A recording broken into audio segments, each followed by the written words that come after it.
ஒரு அருமையான விஷயத்தை இங்க சொல்லியிருக்காரு.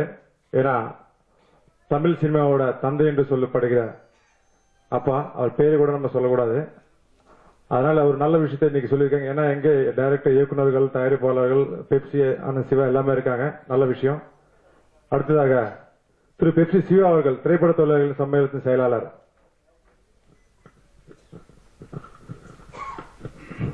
அனைவருக்கும் மாலை வணக்கம். பேரரசர் சொல்ற மாதிரி அதே மாதிரி உதயகுமார் சார் கூட நிறைய சொல்லிட்டு போயிட்டாரு. ஒரு முதல் பாடலை பத்தி விக்ரமன் சார் மாதிரி நானும் அந்த சாங்கை மிஸ் பண்ணிட்டேன். ஏன்னா அவருக்கு போடும்போது எனக்கும் போடுவாங்கன்னு ஒரு நம்பிக்கையில சைலண்டா இருக்கிறேன். ஏன்னா இன்னைக்கு வந்து பாத்தீங்கன்னா எல்லாமே வந்து நல்லா 50 தாண்டவங்க எல்லாம் அந்த பாட்டை ரொம்ப ரசிக்கிற மாதிரி இருக்குன்னு அது என்னன்னு தெரிஞ்சுக்க வேண்டாமா? இல்ல சார், அது தெரிஞ்சது உதயகுமார் சார் பார்த்தோன்னா எனக்கு டக்குன்னு தெரிஞ்சது. அதே மாதிரி இந்த விழால பாத்தீங்கன்னா முதல் முறையா தொகுத்து வழங்க பாத்தீங்கன்னா பொதுவா நடிகைகள் தான் தொகுத்து வழங்குவாங்க. அப்படி இல்லைன்னா ஒரு இயக்குனர், உதவி இயக்குநர்கள் தொகுத்து வருவாங்க, வசனகர்த்தா வருவாங்க. ஒரு ஒளிப்பதிவாளர் தொகுத்து வந்துட்டு இருக்காரு. அதுக்காக ஒரு நன்றியை தெரிவித்துக் கொள்கிறேன். ஏன்னா அந்த சங்கத்துல செயலாளர் இருக்கிறதுனா அதையாச்சும் செய்வோம். அதே போல திரு கதாநாயகன் அவருடைய சண்டை காட்சியிலும் சரி, ஒரு நடிப்பிலும் ஒரு நல்ல ஹீரோ. ஏன்னா இன்னைக்கு ஹீரோ கிடைக்கிறது எங்களை மாதிரி இயக்குநர்களுக்கு பெரிய பிரச்சனையா இருக்கு. ஒரு நல்ல ஹீரோ வளர வேண்டும் என்று கடவுளை பிரார்த்தித்துக் கொள்கிறோம். அதே போல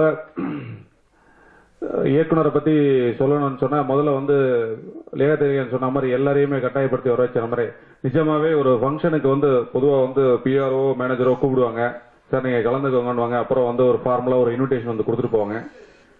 ஆனா இந்த விஷயத்துல பாத்தீங்கன்னா டைரக்டர் எனக்கு நீங்க சொன்ன மாதிரி ஒரு 4-5 வாட்டி போன் அடிச்சிட்டாரு. ஏன்னா அந்த விழா எப்பவுமே கொடுத்துட்டு அந்த விழா இருக்கிறத கூட ஞாபகப்படுத்த மாட்டாங்க. அப்புறம் ஒரு நாள் பத்திரிகையில பார்த்தது, ஐயோ நம்ம பேரை வேற போட்டுதாங்க போலேன்னு நினைக்க தோன்றும்.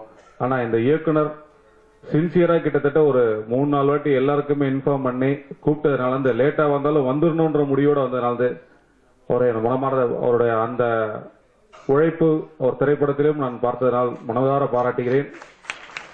பேரரசர் சொன்னார், படம் 2 வாரம் ஓடி அந்த 2 வாரத்துல கலெக்ஷன் எடுத்தணும், 3 வாரம் வரை கலெக்ஷன் எடுத்தணும். கலெக்ஷன் எடுத்தணும்ன்றது எல்லாரோட எண்ணம். அது 1 வாரத்திலேயோ 3 வாரத்திலேயோ 4 வாரத்திலேயோ. ஆனா 100வது நாள் படம் 100வது நாள் ஒரு போஸ்டையாச்சும் ஓட்டிடணும்ன்றது எங்களுடைய தாழ்மையான வேண்டுகோள்.